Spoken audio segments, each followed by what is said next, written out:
Pessoal, bom dia.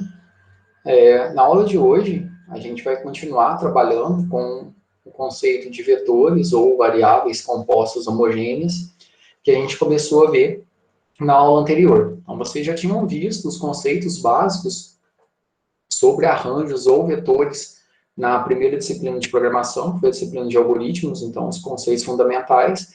E agora a gente está vendo algumas técnicas de como utilizar vetores para poder resolver problemas específicos, como criar funções para poder reaproveitar a lógica dentro da resolução de um conjunto de problemas. Então, a gente vai trabalhar hoje em cima da nossa lista 2 de exercícios, como atividade assíncrona da semana passada, ficou para vocês desenvolverem uma atividade no URI, então, mais da metade da sala fez, então quem não fez ainda é importante desenvolver essa atividade. Eram 3 exercícios de vetores. Depois, se ficou alguma dúvida, pode me chamar aqui também, que eu vou ajudando, ou chamar os colegas aí, a gente tem o Alex como monitor também, que ele pode ir ajudando em qualquer tipo de necessidade. Então, o que a gente fez dentro da nossa última aula síncrona? O que foi mais legal, a gente trabalhou com uma biblioteca, né? Então, a gente criou uma biblioteca, que é um conjunto de funções para poder resolver um dado problema. Então, a gente já está acostumado a utilizar bibliotecas, a stdio é uma biblioteca, a stdlib é uma biblioteca, e agora a gente criou nossa própria biblioteca. O que é uma biblioteca? Nada mais é do que um arquivo com extensão .h, que é de header files aqui, no caso em C, aonde a gente coloca as nossas funções e depois, quando eu quiser utilizar qualquer uma dessas funções que está dentro dessa biblioteca, basta a gente importar ela dentro do nosso código. Assim como a gente já faz com as outras bibliotecas, como eu disse, stdi ou stdlib, a gente passa a incluir a nossa. Então, a gente criou uma biblioteca chamada aqui Biblioteca Vetor. Para quem não tem ela, aqui no nosso ambiente virtual, a gente vem aqui em atividades.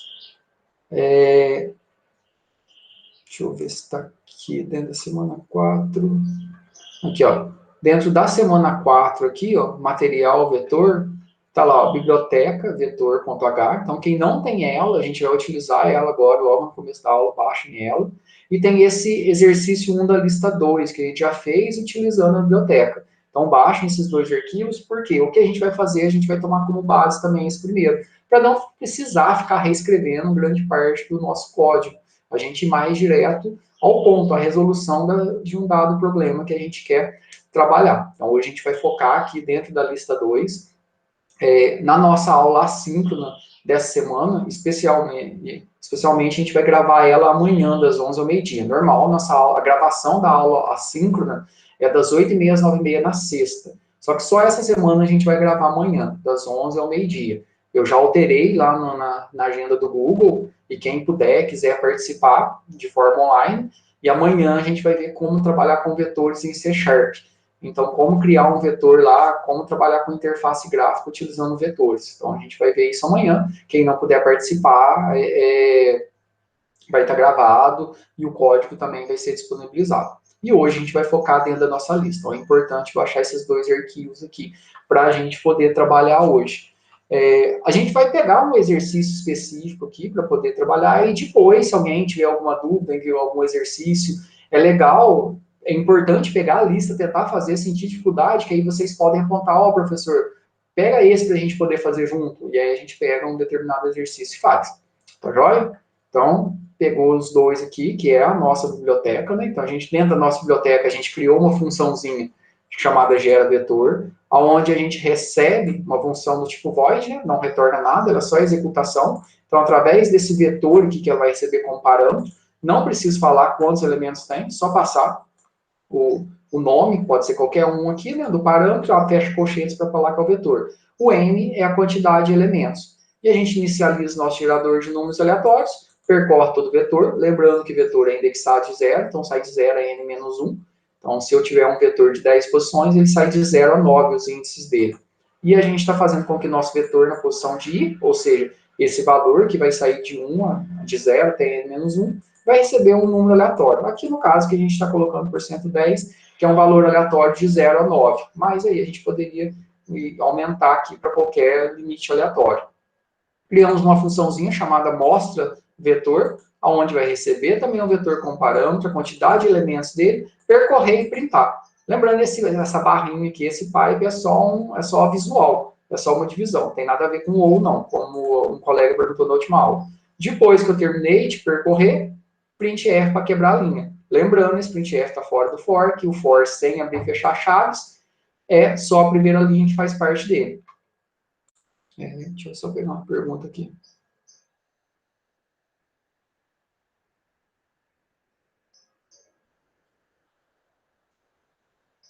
Ah, tá. Então, Alex, na hora que você for fazer o upload para o Git, você vai fazer o upload da pasta inteirinha. Então, aqui a gente criou uma pasta aqui, ó, lista 2, certo? Dentro dessa pasta lista 2 aqui que a gente está trabalhando, deixa eu abrir ela aqui, peraí. Dentro dessa pasta lista 2, ó, vai ter todos os meus arquivos. Os exe não precisa enviar. Você vai enviar os exercícios e esses exercícios vão estar referenciando a biblioteca que está aqui no meu diretório. Então, a biblioteca vai estar aqui e vai funcionar tudo normal. Tranquilo isso aí, viu? Joia? Então, na hora de mandar, você vai mandar os exercícios e também a biblioteca, para que funcione. Por quê? Porque você pode customizar a sua biblioteca, você pode criar outras funções que você julgar necessário. E o leia vetor faz o mesmo esquema aqui, basicamente, do gera, né? A diferença é que o leia, ao invés de gerar um número aleatório, vai pedir um valor para o vetor na posição 0, 1, 2, 3 e vai ler. Então, isso aqui é só para poder facilitar a nossa vida, né? Então, vários exercícios aqui a gente vai repassar, a gente vai ficar refazendo isso aqui, ok? Então, a gente vai fazer a mesma coisa, vamos utilizar a mesma estrutura para criar outros exercícios aqui. Peraí, deixa eu fechar aqui. O que a gente vai fazer agora? Vamos pegar um outro exercício aqui, ó. O número 2 aqui, sobre encontrar maior ou menor valor no vetor, tranquilo? Alguém acha necessário fazer ele? Quer que faça ele? Que encontrar maior ou menor valor num conjunto de dados, isso é extremamente importante. Isso aí você precisa para resolver N tipos de problemas. É uma das técnicas de programação mais importantes que se tem, porque você vai se deparar isso em diversos tipos de problema. Isso é tranquilo para todo mundo? Alguém quer que faça ele?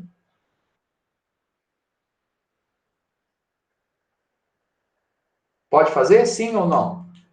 Esse aí foi o que tava no Word? Tem um do URI para poder achar, acho que era maior ou menor lá, se eu não estou enganado. Esse Ah, tranquilo? sim, foi tranquilo, foi tranquilo. Tranquilo? Se alguém achar que precisa repassar ele, repassar o conceito, a gente refaz aqui. Porque não pode ficar com dúvida em achar menor e maior valor. Quando eu quero procurar o maior ou menor valor em um conjunto de dados, seja nesses dados que você está recebendo, ou dentro de um arranjo, aí a técnica básica é o quê? O primeiro elemento, ele vai ser o teu maior elemento e o teu menor elemento. E a partir disso, você vai comparando com os demais. Beleza, Matheus, vou fazer ele aqui. Isso não pode ter dúvida. Como eu disse, isso aqui é algo que vocês vão reutilizar várias vezes. Então, aqui está falando que dado um vetor, aqui está pedindo números reais, mas nesse caso, para achar maior valor para a gente, não importa. Por quê? Porque a nossa biblioteca, a gente criou ela para poder trabalhar com valores inteiros. Ó, cadê a biblioteca? Eu fechei ela. Aqui, ó. A nossa biblioteca, peraí, Alex.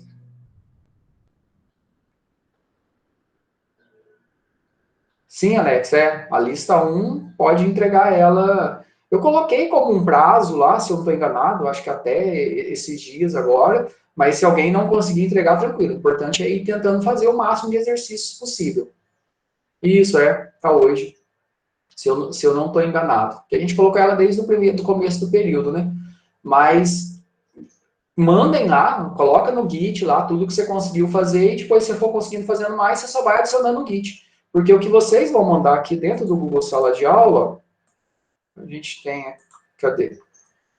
Tá aqui na semana 1, que é o tarefas lá, que é para você poder fazer e aqui a data de entrega até hoje. E aí você vem e anexa o link do Git aqui. Isso. E aí você vai mandar o link do Git. Mas depois, amanhã eu consegui fazer alguma coisa, você pode subir no Git, sem problema nenhum.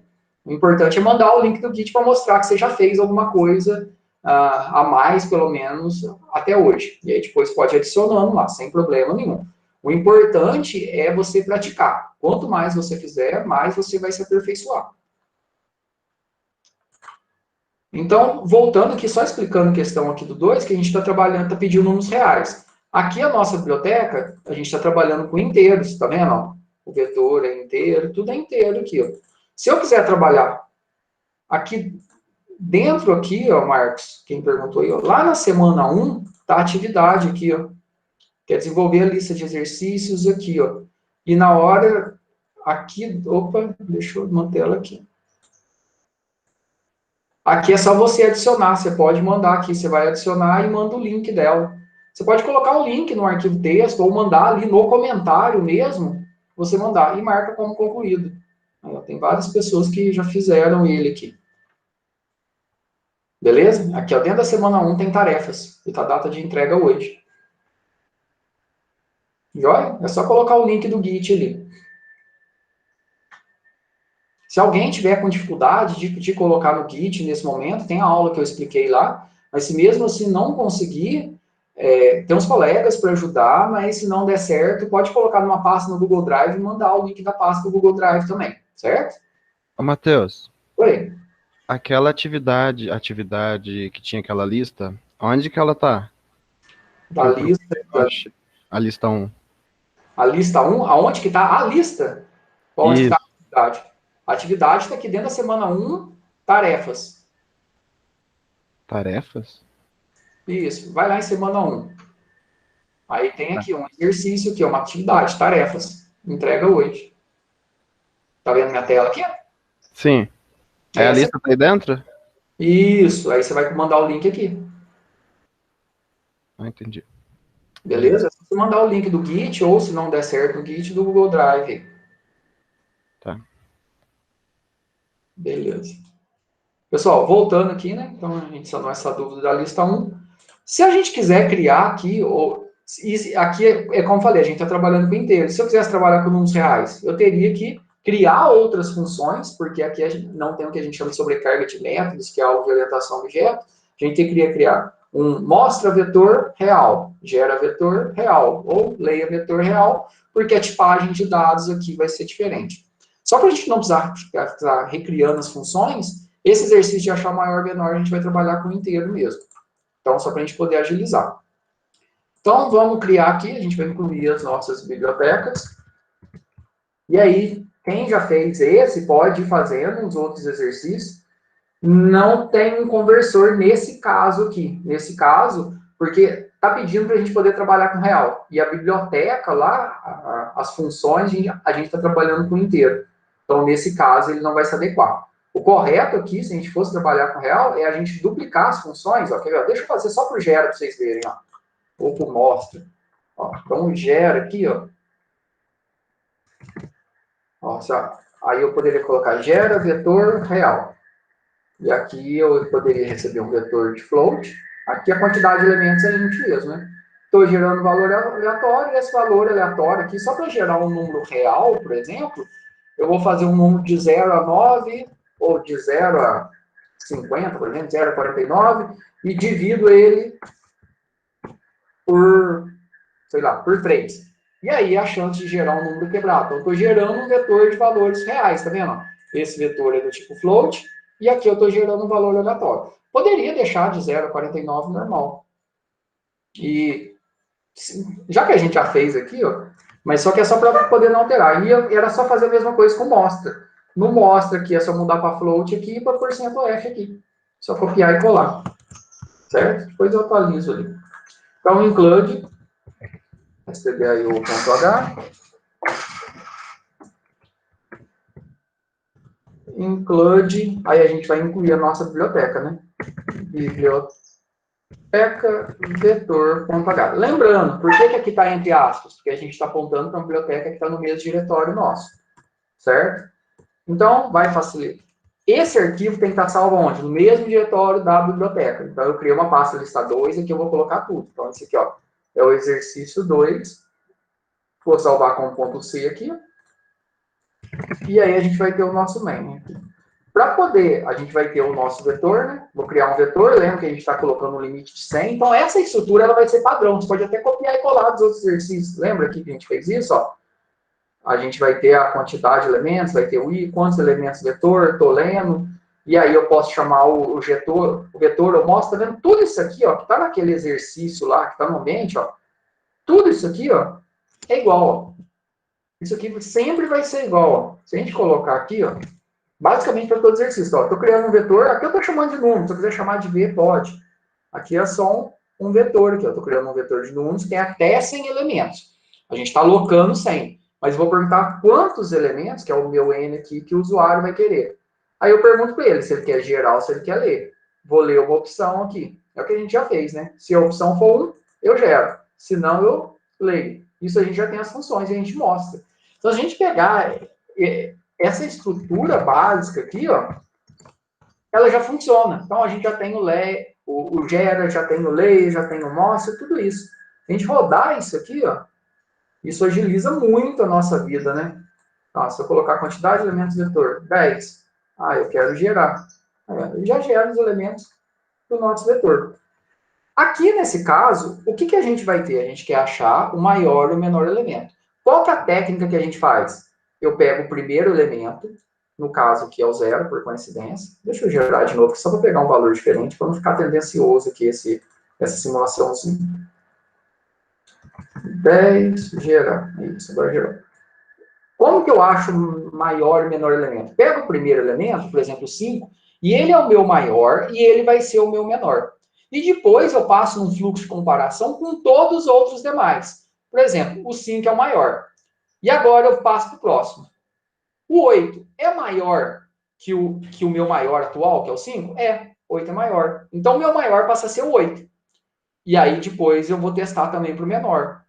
O 8, que é esse próximo elemento que eu estou comparando, é menor que o meu menor? Meu menor no momento é o 5. Não.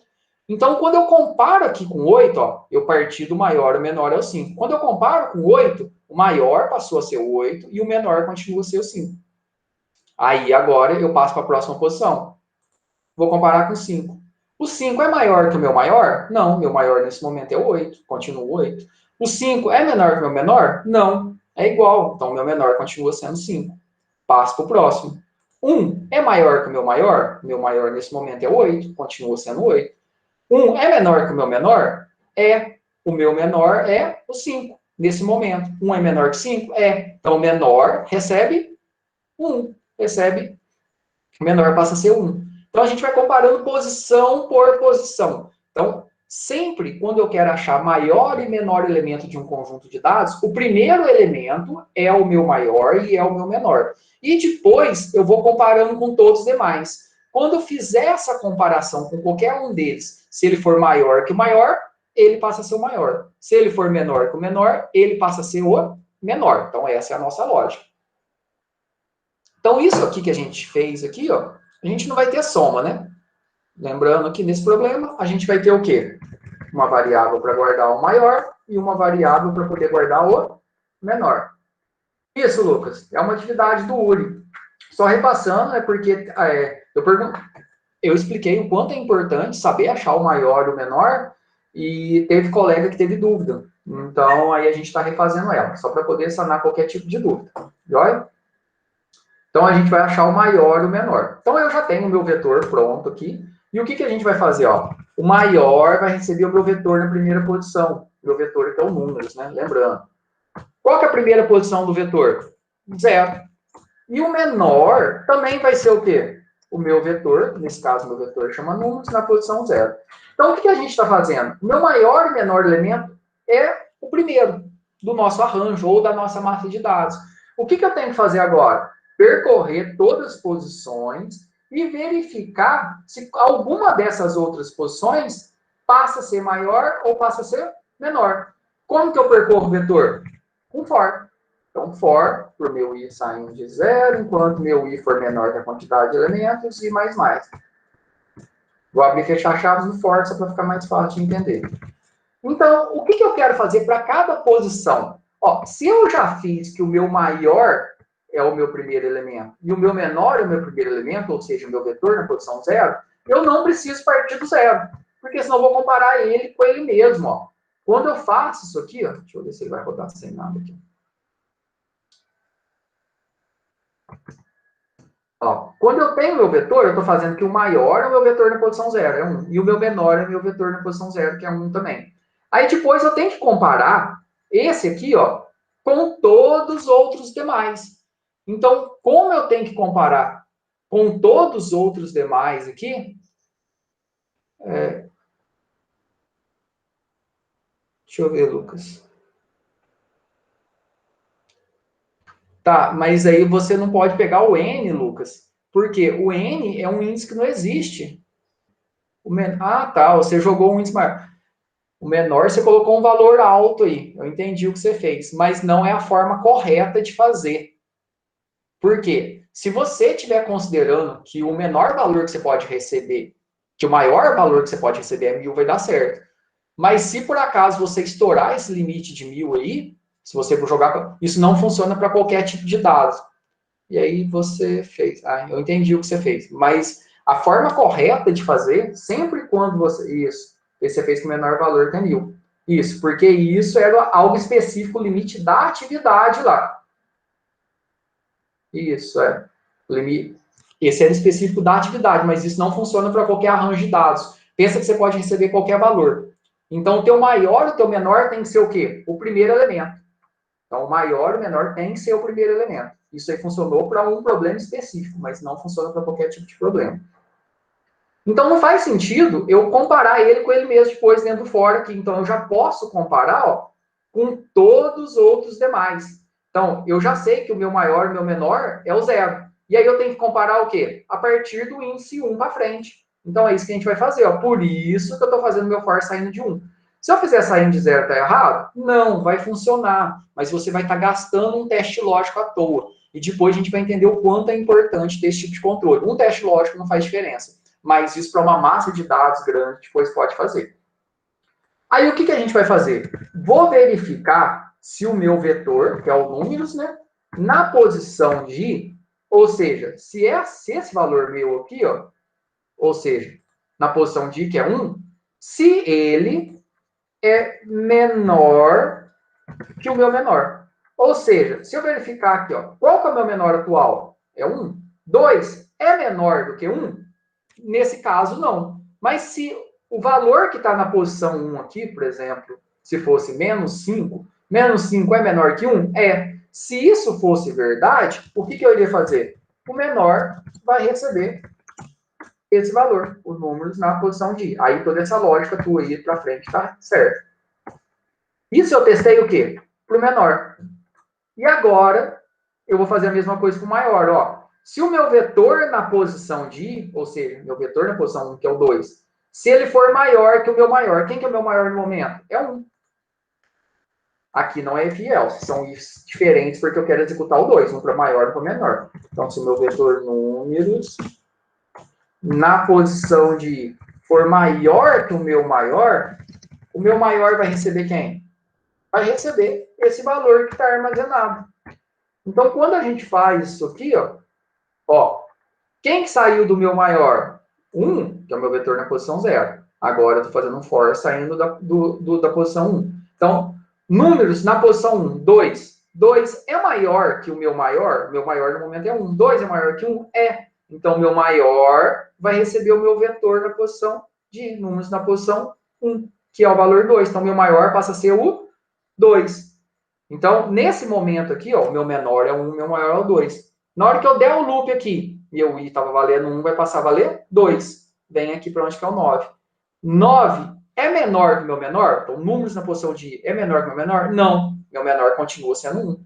Vem para o outro if. Números na posição de i, 9 é maior que o meu maior? 9 é maior que o maior que eu tenho guardado, que é o 2? É. Então, maior vai receber quem?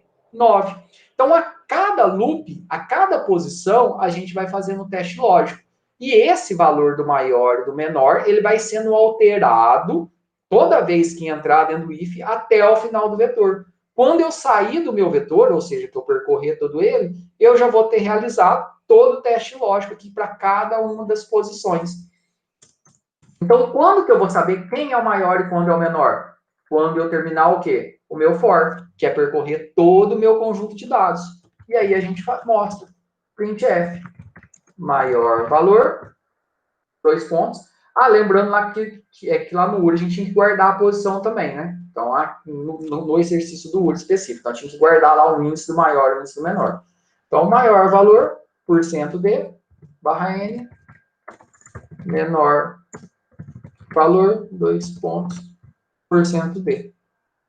E aí a gente vai mostrar... Aqui eu coloquei que o número printf poderia colocar 2. E aí eu vou mostrar o meu maior e o meu menor. Deu para entender a lógica do que a gente fez? Logicamente, a gente tem que ver se funciona, né? Tirando os erros, deve funcionar.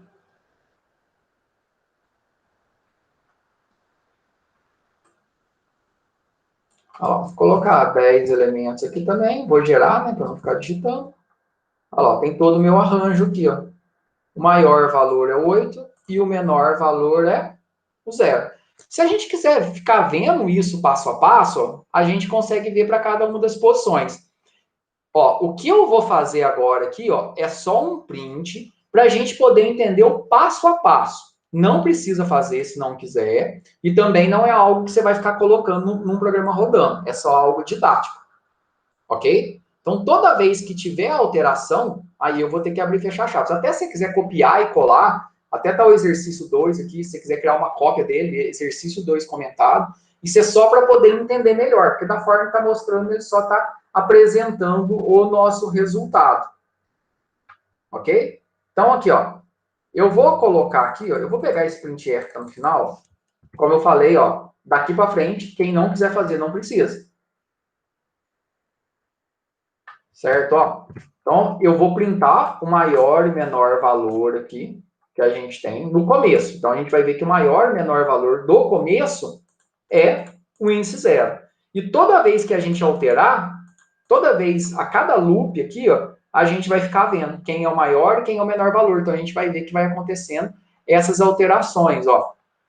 Eu vou colocar aqui, ó, um getch só para dar uma pausinha. O getch funcionar tem que estar salvo com ponto .c, não esqueçam disso. E eu vou fazer essa mesma coisa, esse print aqui, ó. Dentro do for, a cada comparação eu vou ficar mostrando quem é o maior e quem é o menor também. Então, dentro de cada posição aqui, ó, até eu vou colocar aqui o índice que a gente está comparando. Isso. A gente está debugando. Então, eu vou colocar 1% D aqui, ó.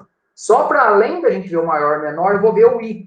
Por quê? Eu vou ver em qual índice que é o meu maior e o meu menor. Só para a gente poder ver um passo a passo. Então, lembrando, ó, esse printf com esse getch e esse printf com esse getch, ó, já vou colocar um barra aqui na frente. Ó. O que eu coloco barra na frente aqui, ó, é algo que não precisa. Isso aqui é só um, como o Alex diz aí, é um debug, para a gente ver o passo a passo e entender o que está acontecendo. Lembra? Como eu falei, getch tem que estar tem que estar salvo com ponto .c. O getch ele dá uma pausa, fica esperando, é igual se tem pausa. Só que ele não suja a tela e fica esperando você dar um enter, ler um caractere para poder continuar. Então, ó, quando a gente começa aqui, ó, vou colocar aqui quantidade de elementos do vetor, 10, vou geral. Olha lá, quando a gente começa, o meu maior e o meu menor é quem? É o primeiro elemento, é o 3. Agora, quando eu passo aqui, ó, quando eu estou comparando com o índice 1, ó, o meu maior continua o 3. Por quê? Porque eu comparei. 0 é maior que 3? Não. Mas o meu menor mudou para quem? Mudou para o 0, quando eu estou comparando no índice 1 aqui. Por quê? 0, o valor que está no índice 1 é menor que 3? É. Então, o meu menor valor agora está sendo o 0. Do loop. Agora eu estou comparando no índice 2. 5. Olha lá, o maior valor antes era 3. Agora o maior valor passou a ser 5. E o menor continua 0. Não mudou, tá vendo? A cada loop a gente está vendo isso. A gente está fazendo um debug. Agora eu vou ver para a próxima posição, ó. Meu menor valor, ele não vai mudar, né? Porque ninguém vai ser menor que 0 agora. Ó, continua 0 e o maior continua 5, porque o índice 3 aqui é o meu 0. Agora aqui, no índice 4. O 3 aqui é maior que o meu maior? Não. Então continua 5. É menor que o menor? Não. Passo para o próximo aqui.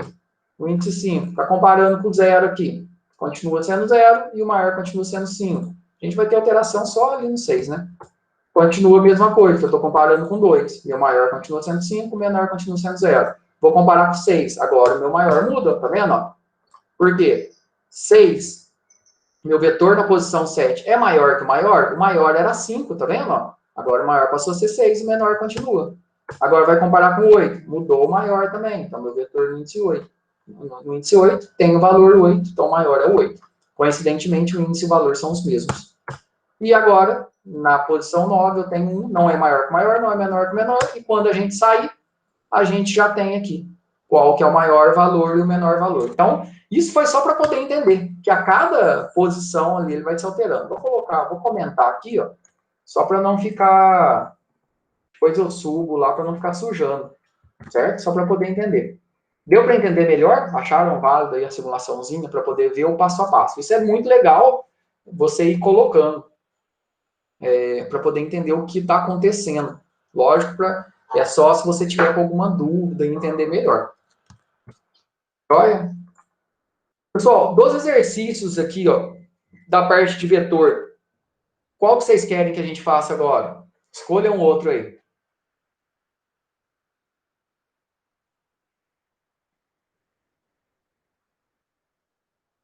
5? Ah, o 5 é legal. O 5 ele envolve caractere. Então, a gente vai ler um vetor de DNA, que vai ter os caracteres ATCG, que representam as bases do DNA, né? Adenina, timina, citosina e guanina. E esse vetor é responsável por representar uma fita de um gene. É isso que eu falei para você colocar um limite de 50, pode ser 100, tanto faz. E vocês vão gerar o vetor complementar. Lembrando que o A se liga a T e o C se liga a G. Isso é muito legal e é algo que a gente que faz comumente na área de bioinformática. Quando a gente vai fazer o sequenciamento do DNA, tem o que a gente chama de denaturar a fita. A gente abre a fita do DNA e a gente faz o sequenciamento só de um lado da fita, porque não faz sentido, você não precisa sequenciar os dois lados da fita de DNA. Então você sequencia um lado da fita e se você quiser saber o complementar é só você fazer um if desse jeito aqui. E aí você consegue entender várias coisas. E aí, dentro dessa sequência de DNA, se você tem um determinado padrão de início, você sabe quando um gene está iniciando, você sabe quando um gene está terminando, você consegue saber padrões de doença. Então, se uma sequência de DNA ela tem algum padrão repetitivo, então eu tenho lá, se ela tem ATCG, ATCG, ATCG, se ela tem um padrão de códon que se repete várias vezes, isso pode indicar uma determinada doença. Então, tem várias e várias coisas. Eu gosto dessa parte, que foi uma área que eu estudei dentro do doutorado, foi a área que eu mais estudei. Também, Lucas, biologia também nunca fez muito meu tipo, não, mas eu fui forçado a reestudar e depois comecei a gostar bastante. Então, a gente trabalhou dentro do doutorado, a gente trabalhou com sequenciamento de DNA, a gente trabalhou com fungos específicos, e depois a gente tinha que fazer comparação entre esses fungos, identificar genes que estavam relacionados, aí ele fazia adesão à pele, depois identificar pontos que a gente poderia atacar. Então, toda essa área é uma área de bioinformática que a gente estuda. Então, parte disso aqui. Você tem uma sequência e você tem que analisar essa sequência que ela pode dizer alguma coisa. Então, esse aqui serve como um hello world, tá? Então, a gente vai ler um vetor. Então, ao invés de ser inteiros aqui, como eu disse, vai ser de caracteres aqui. Se a gente quiser gerar, a gente pode fazer um aleatório também. Só que a gente tem que fazer uma funçãozinha, né? Uma função, por exemplo, se eu gerar 1, eu coloco A. Se eu gerar 2, eu coloco T. E assim por diante. Nesse caso aqui, eu acho que nem vale a pena a gente mudar a biblioteca, cara. Eu acho que, como é só um exercício, e a gente não vai reutilizar essa parte de caractere, eu acho interessante a gente fazer direto no exercício mesmo. A biblioteca, a função ali, ela se torna viável quando a gente vai reutilizar várias vezes. Então, se eu vou criar uma função, vou colocar na biblioteca para usar só uma vez, ela perde sentido. Certo? Então, a gente faz do zero aqui. A gente pode criar função dentro do próprio arquivo aqui, só para poder entender aqui. Então, vamos incluir aqui, include stdio.h. O mostra ali, ó, se quiser, a gente pode alterar o mostra para fazer um mostra char. E coloca ele só aqui, ó. Quer ver? Ó? A gente nem precisa incluir a biblioteca. Lá na biblioteca, o gera, deixa eu ver. A gente pode colocar o lei aqui, ó. Vamos copiar o leia aqui para dentro. Ou, quer ver? Ó, melhor, aqui dentro do leia, ao invés de ler um inteiro, a gente vai querer ler um caractere, né? Então, a gente vai receber um vetor e a gente vai ler uma quantidade de caracteres. Então, o leia vetor, a gente tem duas opções. A gente pode colocar na biblioteca mesmo. Eu vou colocar leia vetor char, certo? Então, vamos mexer aqui mesmo. Ao invés de ler aqui com %D, a gente vai ler com %C, que é o de caractere. E o nosso vetor, ao invés de ser um inteiro, vai ser um char. Beleza? Joia? Então, a gente só vai ler. A gente não vai considerar gerar para esse aqui. E a gente vai ter que ter o mostra também, né? O mostra, a gente pode copiar e colar ele aqui, ó. Mostra vetor. E a gente pode ter o mostra vetor char. Se bem que a gente poderia dar um print nele lá direto, né? Mas a gente já está usando a biblioteca aqui, ó. Vamos colocar um char. E depois eu mostro para você, ó. E ó, na hora de printar aqui, ao invés de ser %D, a gente coloca %C. Beleza? Então a gente só copiou e colou o mostra vetor. A gente vai ter o mostra vetor char. Mudei aqui para o meu vetor, ao invés de ser int, vai ser char. E na hora de mostrar, vai ser %C. E o leia vetor, vou ter o leia vetor char. Vou receber o meu vetor, copiei e colei também. E %C aqui. Aqui é %D, porque eu estou mostrando o índice do vetor, né? Estou mostrando cada uma das posições do vetor. Certo? Que a gente está lendo. E na hora de printar aqui também, vou mostrar ele separado por parte. Joia? Então a gente já tem as funçõezinhas aqui. Então, já que a gente manteve a biblioteca, né? Include biblioteca vetor.h. Int main. Aí a gente vai criar o nosso vetor, que a gente vai chamar de DNA, né? Lá no exercício falou que é 50, então vamos colocar 50 aqui, ó. Mas aí a gente pergunta para o usuário qual que é a quantidade de bases, né? A gente vai ter o nosso N também. A gente vai ter a nossa fita complementar. Então, vou chamar de complementar. E que vai ter no máximo 50. Então, a gente vai ler essa aqui e a gente vai gerar a nossa complementar. Vou precisar de um i também para poder percorrer. Então, a primeira coisa que a gente precisa fazer é o quê? Perguntar para o usuário, né? Quantidade de bases da sequência de DNA. Então, a gente está perguntando para o usuário, vamos ler essa quantidade aí, né? Que é o nosso N. O N é a quantidade de elementos. E aí eu vou ler, né? E aí a gente chama o leia vetor char.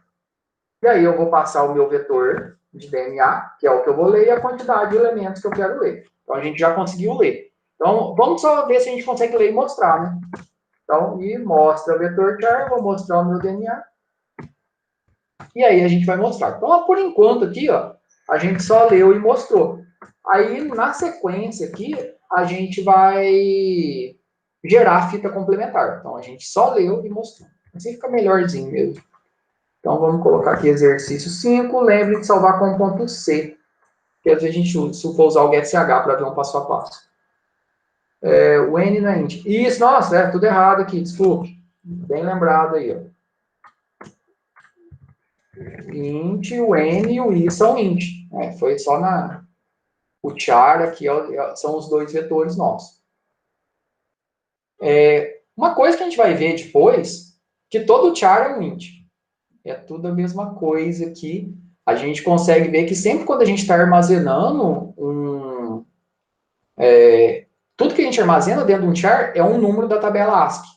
Então, quando eu mando printar lá um valor inteiro em char, ele vai mostrar o correspondente a ASCII, e o inverso a gente vai conseguir ver. Mas isso deixa um pouquinho mais para frente, na hora que a gente começar a trabalhar com funções de string, que vai ser depois dessa parte agora, a gente vai enxergar isso. Mas, por enquanto, a gente tem que fazer exatamente isso aqui, tem que separar.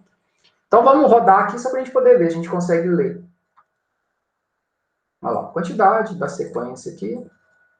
Vamos colocar 10 aqui.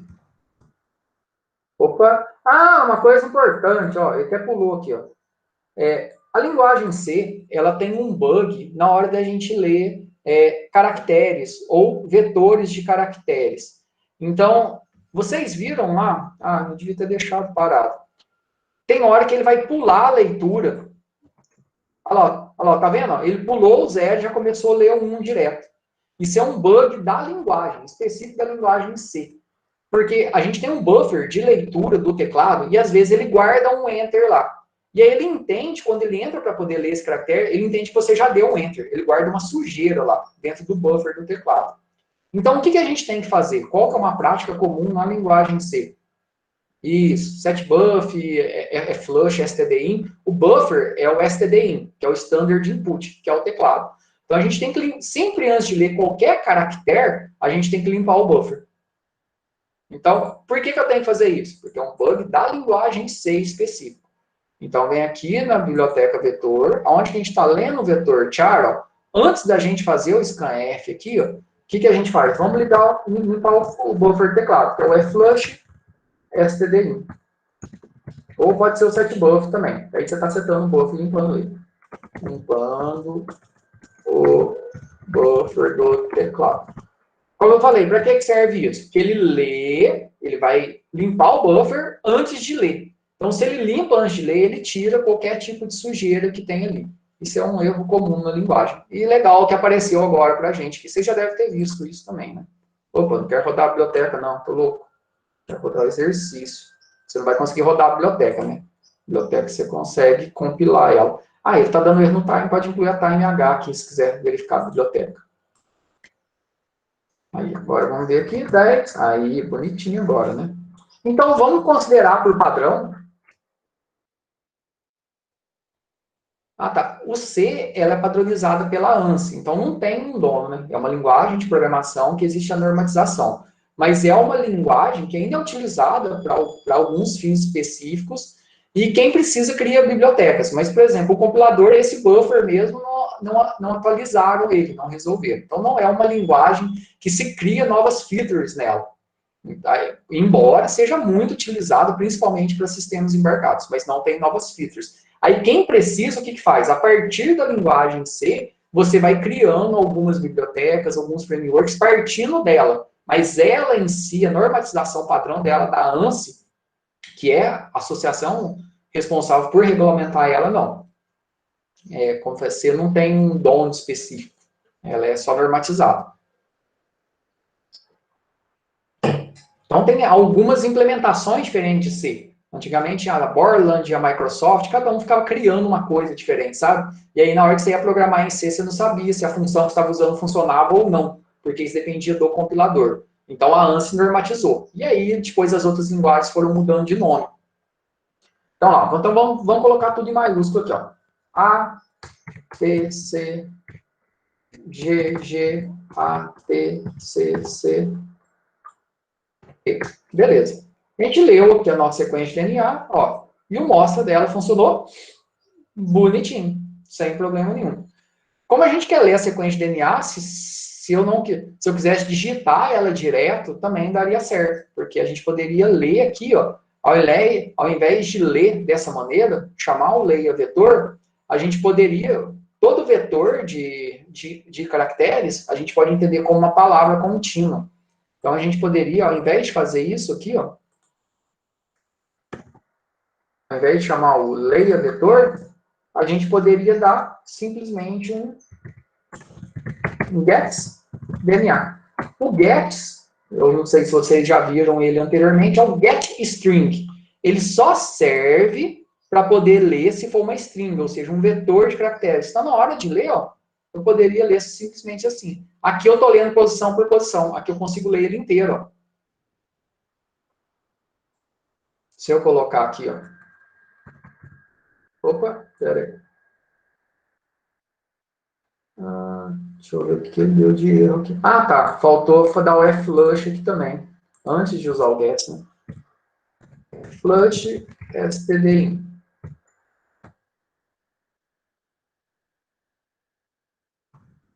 Então, agora ele está esperando.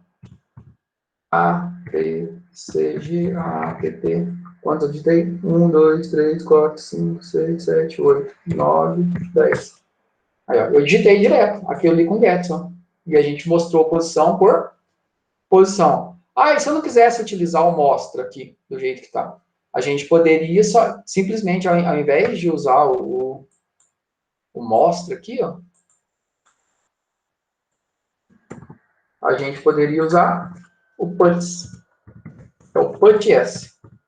Coloque, né? Put é de colocar e o S é de string. E a gente poderia mostrar. Então, aqui da forma, eu estou lendo direto e aqui eu estou mostrando. Mas isso só funciona se for para caractere. Esse S aqui na frente é de string.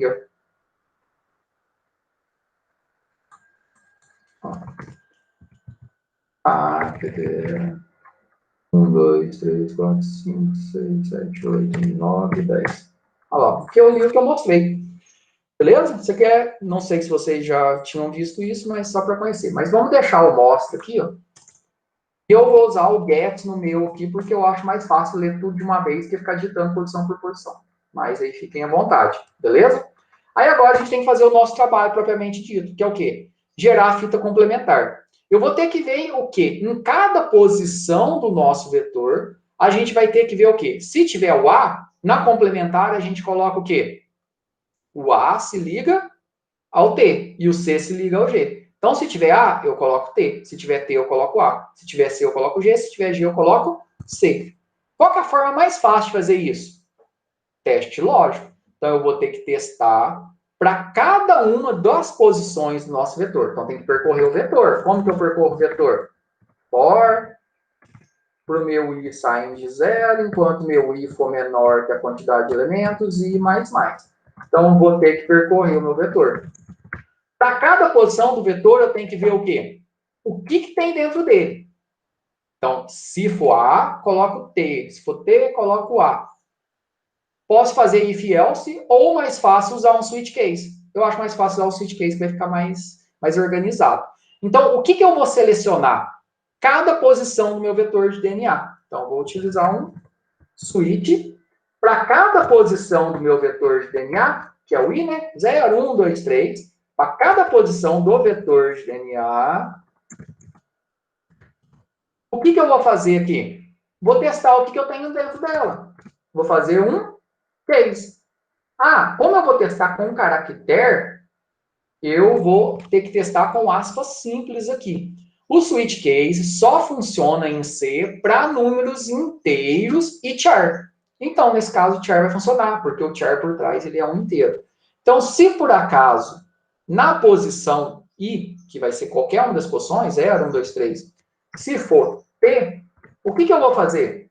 Eu vou colocar lá no complementar, na mesma posição, quem que eu vou colocar? Então, eu tenho o meu vetor complementar, na mesma posição vai receber o quê? Eu vou colocar lá o A.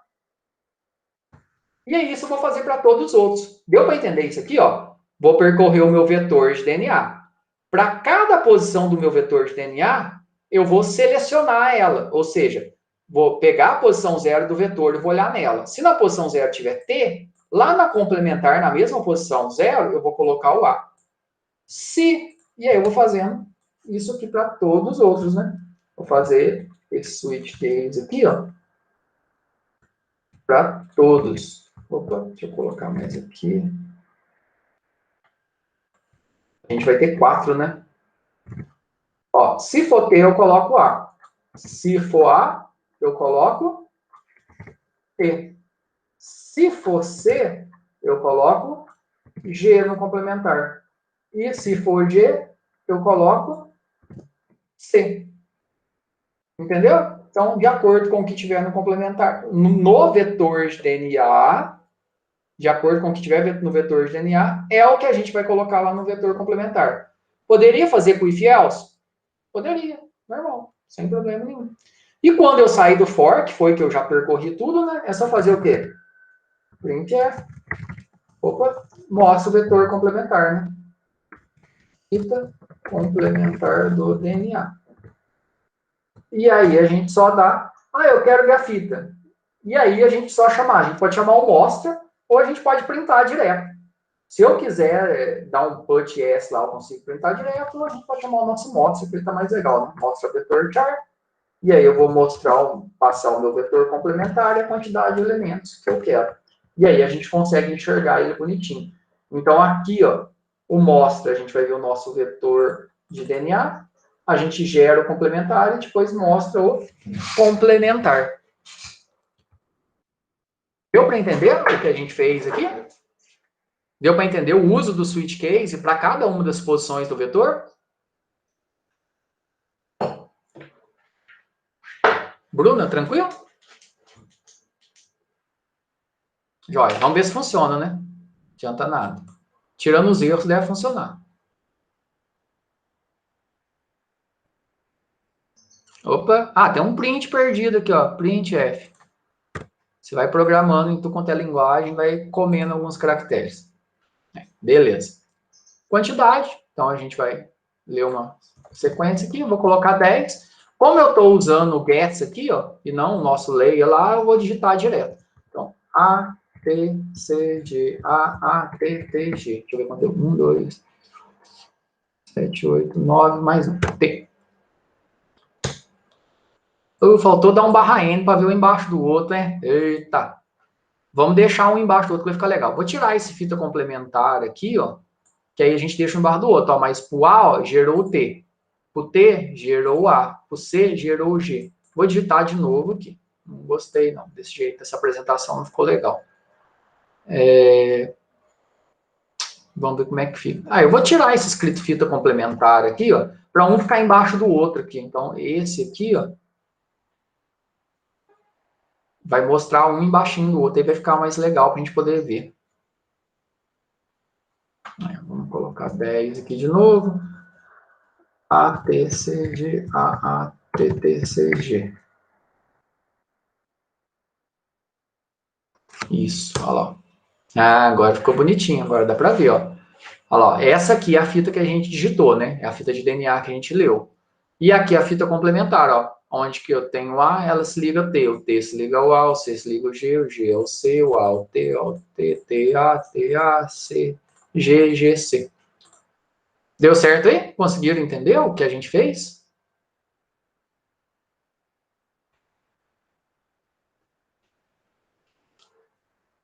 Aí o legal disso aqui, depois que você tem a fita, você consegue fazer, depois que você está com um dado, né, você consegue começar a fazer a análise do DNA, consegue identificar dentro da sequência, como eu falei, aonde que está começando um gene, porque dentro do DNA você tem várias regiões intergênicas, você consegue identificar várias coisas, e tudo nesse padrão aqui. E aí, quando eu tenho um padrão de repetição também, quer dizer algumas coisas, é bem legal essa área de estudo. Dá um trabalhinho, mas é bem legal. Isso aqui é uma simulação. Quando você vai fazer real, funciona mais ou menos assim. A gente utiliza, geralmente, aí já tem umas bibliotecas, né, para poder trabalhar com bioinformática. Mas quando você vai trabalhar com essa parte de análise de DNA, Emerson, funciona mais ou menos assim. Como eu disse, já tem vários algoritmos e bibliotecas para você não precisar ficar reescrevendo isso. Mas quando você quer saber uma região que inicia o gene, aí você procura um padrão de sequência. Quando você está procurando por alguma anomalia dentro do DNA específico, e aí você procura por um determinado padrão de repetição. E aí você tem algoritmos para poder trabalhar tudo com isso. Mas, basicamente, você trabalha em cima do ATCG aqui, que aqui é o DNA. Ou em cima do RNA ali, que aí você só tem uma modificaçãozinha. Mas é muito nessa linha mesmo. E aí você tem diferentes padrões aqui que se ligam a alguns tipos de proteína humana, por exemplo. Então, se eu tenho um determinado tipo de padrão numa sequência de um fungo, por exemplo, isso quer dizer que ele consegue se aderir à pele humana. Foi algo que eu estudei. E aí, se eu acho um gene que tem esse tipo de padrão, é um gene que a gente tem que desenvolver uma droga para ele. Oi, Alex, pode falar.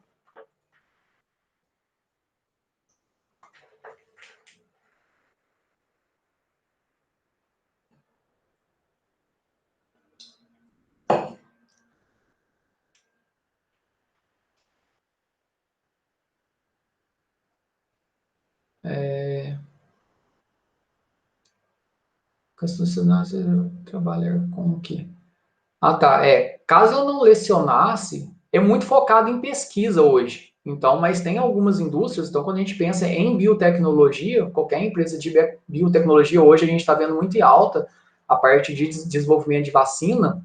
Então, toda essa parte de bioinformática está muito envolvido com pesquisa e desenvolvimento. Então, assim, se a gente pegar um hospital em si, ele não vai ter algum cara da bioinformática. Mas aí, quando a gente fala em qualquer parte de sequenciamento gênico, e aí está envolvido.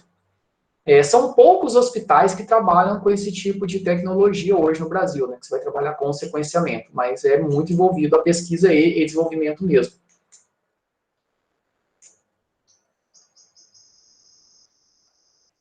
Cara, Emerson, isso varia muito do enfoque. Então, quando você fala na lista de sistemas lá, especificamente da Petrobras, eles podem estar trabalhando lá com um sistema bem específico de análise de petróleo. Então, isso varia muito, sabe? Não tem como precisar, tem que ver direitinho qual que é o cargo, mas geralmente são sistemas bem específicos, né? Que eles vão trabalhar. Então, depois você me manda qual que é, que aí eu consigo explicar melhor o que eles fazem lá, né? Ou o que eles podem fazer, mas isso varia bastante. Pessoal, mais alguma dúvida aí? Deu para entender o código? Como eu disse, amanhã, então, a gente vai ter a gravação da nossa aula assíncrona, vai ser das 11 ao meio-dia. Então, a gente está fazendo toda sexta, das 8h30 às 9h30, mas excepcionalmente, essa semana, a gente vai fazer amanhã, das 11 ao meio-dia. A gente vai ver como criar um vetor em C Sharp, então vai ser algo a mais aí, para que se alguém quiser desenvolver os exercícios lá em C Sharp também, quiser criar uma interface gráfica de vetor, a gente consiga fazer isso também. Sim, não. O atendimento vai ter normal. Essa serve para o atendimento vai ter normal. Se alguém tiver alguma dúvida, pode me mandar. Não vai ter a aula síncrona, né? Eu não vou estar online. Eu vou estar online amanhã, das 11 ao meio-dia. Aí, sexta, eu não vou estar no Meet, mas pode me mandar no WhatsApp. E vai ter a monitoria normal do Alex. A monitoria dele está marcada, eu acho que das 10 às 11, né, Alex? Vai ter normal a monitoria. Isso. Sexta, o Alex tá 11. Só a aula síncrona que eu vou gravar ao vivo amanhã vai ser das 11 ao meio-dia. E vai estar disponível para todo mundo. E quem conseguir entrar amanhã, a gente assiste junto. Quem não conseguir, vai estar o vídeo gravado.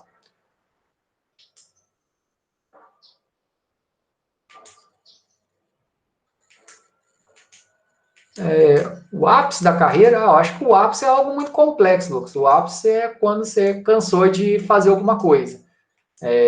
Se a gente pensar em termos profissionais, assim, o que eu poderia fazer para poder fazer em progressão, em termos salariais, se eu posso fazer mais alguma coisa para poder melhorar o meu salário hoje, do que eu tenho. Então, no estudo específico, na carreira docente, se você faz o doutorado, em alguns falam em termos de pós-doutorado, mas no nosso caso, o pós-doutorado ele não afeta o financeiro, afeta sim o profissional. Eu não fiz pós-doutorado ainda, só fiz até o doutorado. Em termos monetários, no Brasil, hoje, a carreira docente na esfera federal, ela é satisfatória. Então, assim, e ainda mais pela micro-região que a gente vive. Agora, em termos profissionais gerais, sempre você tem que estudar. Então, não tem um ápice da carreira, assim. Sempre você vai focar em alguma coisa e sempre vai ter novas coisas para poder aprender. Como eu disse, esses dias agora eu estava estudando React, que é uma tecnologia nova, porque tudo vai mudando. Então, dificilmente você vai chegar num ponto e falar assim, eu não vou estudar mais, principalmente na área de tecnologia. Mas o importante é você focar dentro de uma área que você gosta e se especializar o máximo possível e ir progredindo que você consegue atingir o que você almeja. React e Node estão em alta hoje, por isso que sempre eu estou estudando coisas diferentes. Então, sempre foco a parte de desenvolvimento mobile, desenvolvimento para Android. Até pouco tempo atrás eu não tinha experiência nenhuma e passei a estudar um pouco, consegui fazer algumas coisas. Dei aula um semestre, que dar aula é a melhor coisa que você pode fazer, dar um curso para poder aprender. E aí agora afastei um pouco, porque agora tem React para poder aprender, estou estudando um pouco React, vendo o que tem diferente ali. Então sempre vai ter coisa nova para poder estudar. Essa é uma das coisas mais legais da área de tecnologia. Você sempre vai estar em movimento, sempre vai estar estudando. Tranquilo, pessoal? Então, para quem puder participar da nossa aula síncrona, amanhã às 11 horas eu vou estar online.